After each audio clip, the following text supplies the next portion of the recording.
வணக்கம். சற்று முன் கிடைக்கப்பெற்ற மிக மிக முக்கியமான செய்தி ஒன்று வெளியாகி உள்ளது. சசிகலாவை பார்த்து தெரித்து ஓடிய டிடிவி தினகரன் திருச்சியில் பரபரப்பு.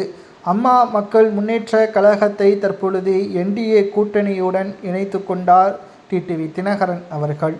கூட்டணியில் எடப்பாடி பழனிசாமி அவர்களை முதல்வராக பொறுப்பேற்க வைக்க வேண்டும் என்பதுதான் எனது கடமை என்பதையும் டிடிவி தினகரன் அந்தர்பல்டி அடித்திருப்பது தென் மாவட்டங்களது ஆதரவாளர்களுக்கு பெரும் அதிர்ச்சியை ஏற்படுத்தியுள்ளது. சசிகலா, டிடிவி தினகரன், ஓபிஎஸ் இவர்கள் தென் மாவட்டங்களில் மிக முக்கியமான தலைவர்களாக செயல்படுகிறார்கள். ஓபிஎஸ் அவர்களை கட்சியிலிருந்து நீக்கியது எடப்பாடி பழனிசாமியை எதிர்த்து ஒட்டுமொத்த தென் மாவட்ட நிர்வாகிகளும் எடப்பாடியின் மீது கடுமையான கோபத்திலும் அதிருப்தியிலும் இருந்தார்கள்.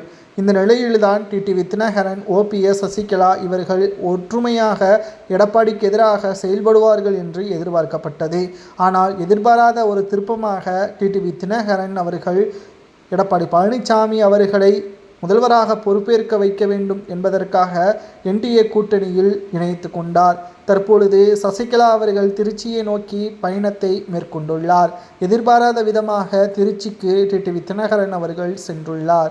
இங்கு டிடிவி தினகரன் அவர்களை விட அதிக அளவு தென் மாவட்ட நிர்வாகிகளும் ஆதரவாளர்களும் சசிகலாவிற்கு இருப்பதை பார்த்து அதிர்ந்து போன டிடிவி தினகரன் அவர்கள் திருச்சியிலிருந்து அங்கு சென்று விட்டார். மேலும் இது என்டிஏ தலைமை கூட்டணிக்கு தகவல் தெரிந்தவுடன் தென் மாவட்டங்களில் செல்வாக்கு டிடிவி தினகரனுக்கு இருக்கிறதா இல்லையா என்ற கேள்வியும் தற்பொழுது எழுப்பப்பட்டுள்ளது. டிடிவி தினகரன் அவர்கள் எனக்குத்தான் ஆதரவுகள் இருக்கிறது என்பதை கூறியிருந்தார்.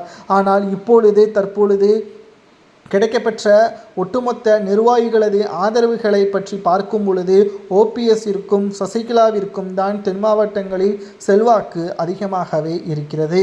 ஓபிஎஸ் அவர்களையும் சசிகலா அவர்களையும் அதிமுகவில் இணைக்கவில்லை என்றால் நிச்சயம் இவர்களது ஆதரவாளர்களது ஓட்டுக்கள் அனைத்தும் தமிழக வெற்றி கழகத்தில் செங்கோட்டையன் அவர்கள் மறைமுக பேச்சுவார்த்தையும் நடத்தி வருகிறார். இந்த பேச்சுவார்த்தை வெற்றிகரமாக முடிந்துவிட்டால் சசிகலா, ஓபிஎஸ் இவர்களது ஆதரவாளர்களை வைத்து தென் மாவட்டங்களில் பல இடங்களில் வெற்றியை பெறலாம்.